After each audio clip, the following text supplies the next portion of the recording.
This coffee shop in Douglas County, Colorado goes by the simple name of coffee.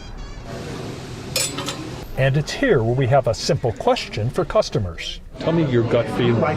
Do you think it's a good thing the Colorado Supreme Court did that, or not a good thing? You know, I'm not the biggest fan of Trump, but I don't think people should be taken off the ballot necessarily. Outrage. Absolute outrage. Why were you outraged? They're going to take away our choice based on their personal beliefs, because I don't believe they're speaking for the people.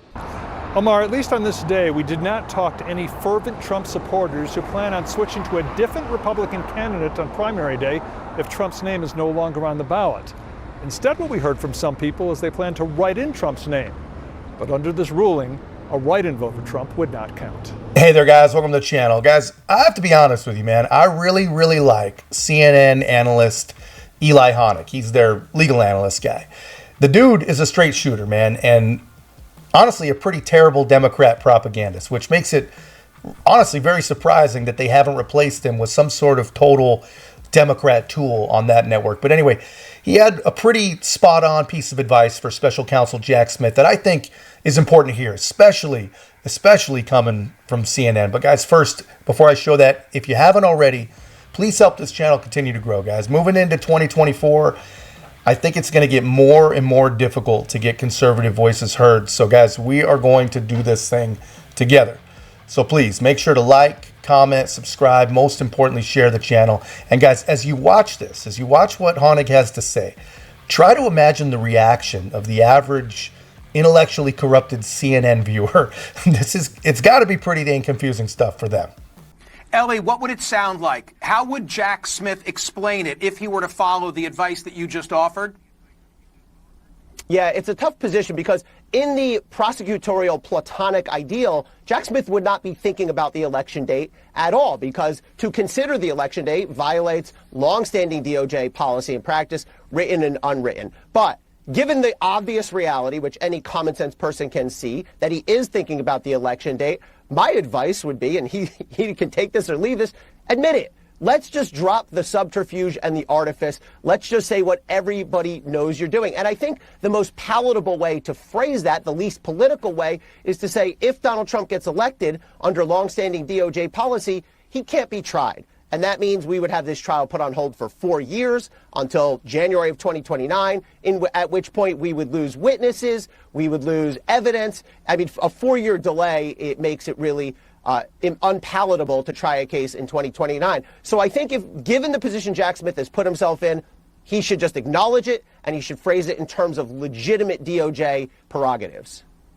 Okay, my belief is he is guided by a fear that then next week in Des Moines or in New Hampshire a week thereafter, it's going to be Trump standing up and saying, I told you so. He's admitted it. All of these prosecutions are political. And because they don't want Trump to have the ability to say that, instead they say nothing. They, the DOJ. That's exactly what would almost certainly happen. But here's the thing. If Jack Smith is sitting in his prosecutor's office as special counsel and thinking, boy, I don't want one of the candidates to have a talking point on the trail. I don't want someone to be able to say this thing that I don't like. That's inherently political. And that, I think, is a perfect example of why Jack Smith has played himself into a box by the fact that he's obviously thinking about the election, but he still will not say that dreaded E word. Yeah, so you guys see that, man, and I completely agree. You know, how shocking for the average viewer of CNN, man. They've never heard anything like that before, not on their channel. So what Honig is essentially saying, what he said was that Jack Smith really is violating long-held DOJ protocols and unwritten rules during his prosecution of Donald Trump.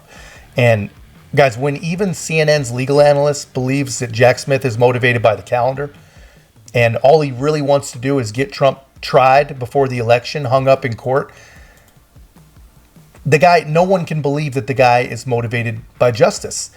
This is a trial that should take years. If it was any other defendant, and there are some January 6 cases that are nowhere near as complex, that were charged over a year ago and are still not even close to trial and won't be close to trial for till who knows when. This case is the most complex of all of them. I mean, really, The government made it complex. They reimagined a 160-year-old Reconstruction law to criminally charge what Donald Trump was thinking. You know, not a lot of people know this, but that's exactly what this is about. That's what that charge is about. The government honestly doesn't know what they're thinking. They sure as hell don't know what you're thinking. But assuming they did, that makes it about as complex as a case can get. And the government wants to rush that trial date. Why? For justice? No.